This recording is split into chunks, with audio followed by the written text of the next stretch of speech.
Hello children. இன்னைக்கு exercise 2.5ல sum number 26 பார்க்க போறோம்.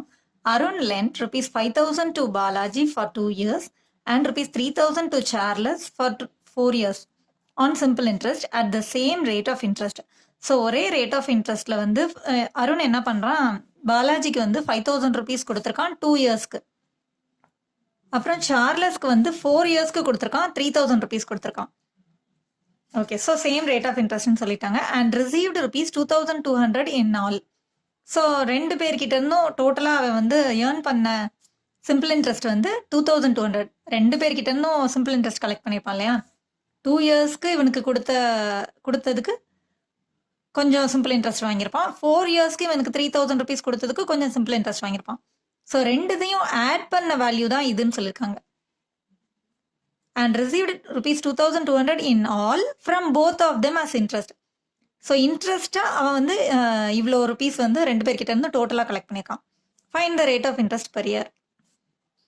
ஸோ இப்போ நம்ம ரேட் ஆஃப் இன்ட்ரெஸ்ட் என்ன அப்படிங்கிறத நம்ம கண்டுபிடிக்க போகிறோம்.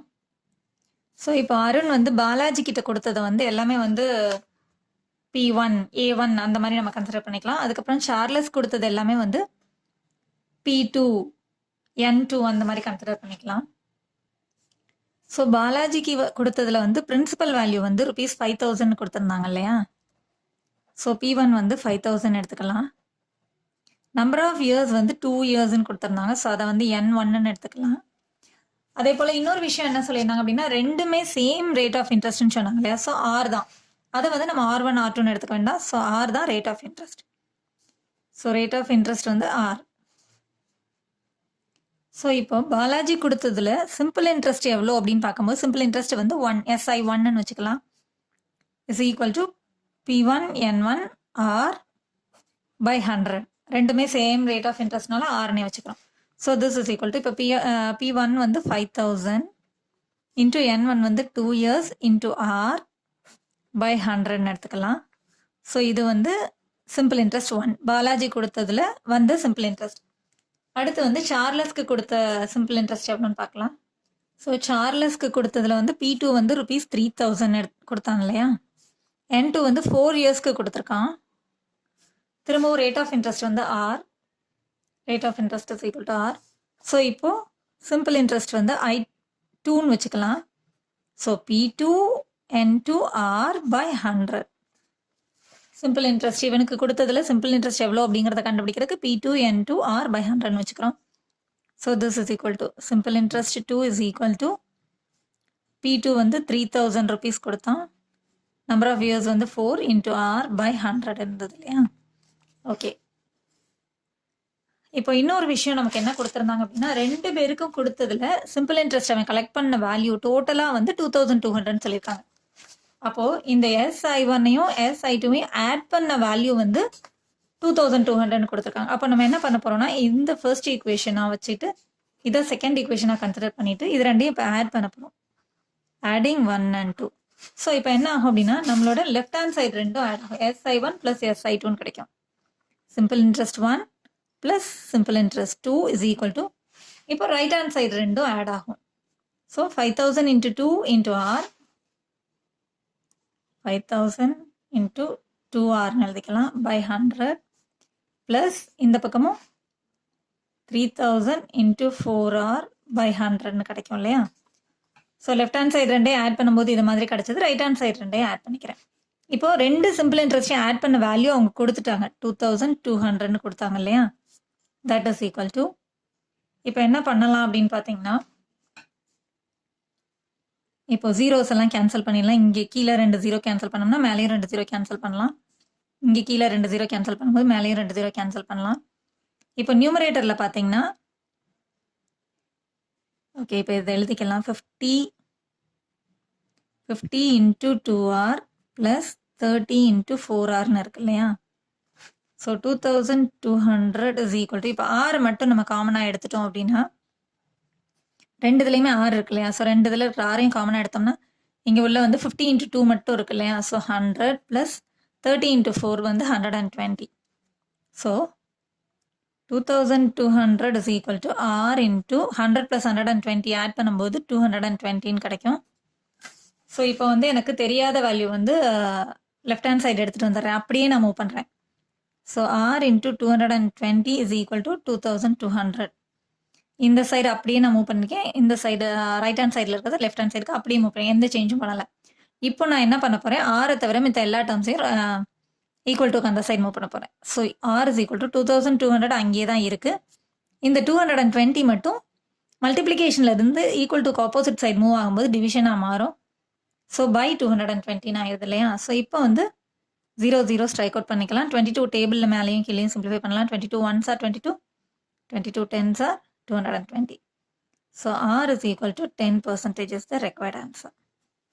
ரெண்டு பேருக்குமே சேம் ரேட் ஆஃப் இன்ட்ரெஸ்ட்னால ரெண்டுமே வந்து ஆர் வந்து 10%. That's all.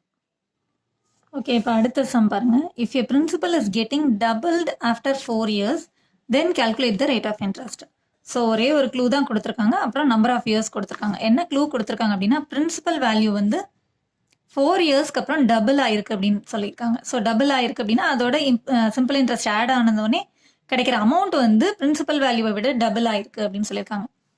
அதாவது இப்போ பிரின்சிபல் வேல்யூ வந்து பின்னு எடுத்துக்கிட்டோம் அப்படின்னா, ஸோ பிரின்சிபல் வந்து பி அப்படின்னு வச்சுக்கிட்டோம் அப்படின்னா, அமௌண்ட் வந்து என்ன ஆயிருக்கு அப்படின்னா 4 இயர்ஸ் கழிச்சு அது டபுள் ஆயிருக்கு, இந்த பிரின்சிபல் வேல்யூவை விட டபுள் ஆயிருக்கு அப்படின்னு சொல்றாங்க. அப்படின்னா 2Pன்னு ஆயிருக்குன்னு அர்த்தம். டபுள்னா 2 times P, இந்த பியோட வேல்யூ விட டபுள் ஆயிருக்கு அப்படின்னு சொல்லியிருக்காங்க இல்லையா.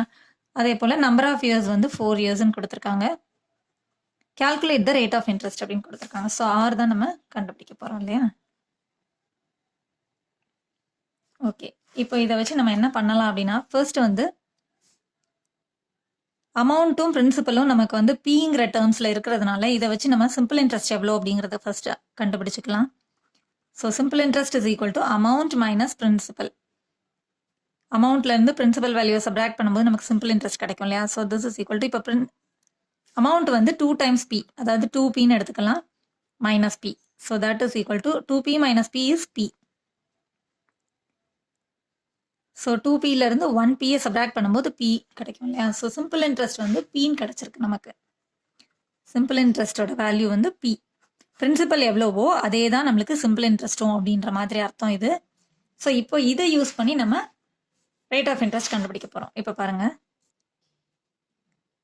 Simple interest is equal to PNR by 100 நமக்கு ஃபார்முலா தெரியும் இல்லையா. இப்போ என்ன பண்ண போகிறோம், சிம்பிள் இன்ட்ரெஸ்ட்க்கு பதிலாக நம்ம Pனே எழுத போகிறோம், பிரின்சிபலுக்கு பதிலாகவும் P தான் போட போகிறோம். நம்ம நம்பர் ஆஃப் இயர்ஸ் வந்து 4 கொடுத்துருக்காங்க, ரேட் ஆஃப் இன்ட்ரெஸ்ட் தெரியாது, ஸோ ஆர்னே வச்சுக்கலாம், by 100. ஸோ இப்போ என்ன பண்ண போகிறேன் அப்படின்னா, நான் ஆர் தான் கண்டுபிடிக்கணும் இல்லையா. ஸோ ஆர் தவிர மித்த எல்லா டேர்ம்ஸையும் நான் ஃபர்ஸ்ட் வந்து ஆர், அதாவது தெரியாத ஒரு டேர்ம் வந்து எனக்கு லெஃப்ட் ஹேண்ட் சைடில் எடுத்துக்க போகிறேன். ஸோ அப்படியே நான் மூவ் பண்ண போகிறேன். So P into 4R by கண்டுபிடிக்க வேண்டிய வேல்யூ வந்து எனக்கு லெஃப்ட் ஹேண்ட் சைடில் வேணும். ஸோ அதனால் நான் அப்படியே மூவ் பண்ணியிருக்கேன், எந்த சேஞ்சஸும் பண்ணலை. This is equal to P அப்படின்னு கிடச்சிருக்கு. இப்போ என்ன பண்ண போகிறேன்னா, ஆரை தவிர மித்த எல்லா டேர்ம்ஸையும் நான் ஈக்குவல் டுக்கு அந்த சைடு மூவ் பண்ண போகிறேன். So R is equal to P. So equal டுக்கு அந்த சைடு மூவ் பண்ணும்போது என்ன ஆகும், டினாமினேட்டரில் இருக்கிறது நியூமரேட்டருக்கு போயிடும், நியூமரேட்டரில் இருக்கிற டேர்ம்ஸ் எல்லாம் டினாமினேட்டருக்கு வரும். ஸோ நான் ஆர் தவிர மித்த எல்லா டேர்ம்ஸையும் மூவ் பண்ணணும் இல்லையா. ஸோ Pயும் நான் இந்த பக்கம் எடுத்துகிட்டு வந்துடுறேன், 4ஐயும் அந்த சைடு கொண்டு வந்துடுறேன். ஸோ P இன்ட்டு 4, நியூமரேட்டரில் இருக்கிற P இன்ட்டு 4 வந்து டினாமினேட்டருக்கு வந்துடுது. இப்போ என்ன ஆகும்னு பார்த்தீங்கன்னா, PP கேன்சல் ஆகிடும்.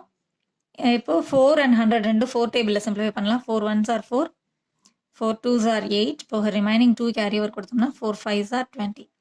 So R is equal to 25%. அதே போல் சம்மில் வந்து உங்களுக்கு இன்னொரு ஹிண்ட் கொடுத்துருக்காங்க, let P is equal to ₹100 அப்படின்னு. நம்ம P வந்து 100ன்னு எடுக்காமையே நமக்கு வந்து ஆரோட வேல்யூ கிடச்சிருச்சு. நம்ம P equal to 100ன்னு எடுத்தும் பண்ணலாம். P equal to 100ன்னு எடுத்தோம்னா அமௌண்ட் வந்து 2 into 100ன்னு கிடைக்கும். ஸோ அதை வச்சு நீங்கள் சப்ராக்ட் பண்ணி நீங்கள் சால்வ் பண்ணிங்கனாலும் இங்கேயும் வந்து 100ன்னு கேன்சல் ஆகும். ஸோ இந்த மெத்தட் உங்களுக்கு ஈஸியாக இருந்தாலும் இதையும் ஃபாலோ பண்ணலாம், இல்லை P equal to 100ன்னு எடுத்தும் சால்வ் பண்ணலாம். That's all. தேங்க்ஸ் ஃபார் வாட்சிங் சில்ட்ரன். Contact 944 540 9416.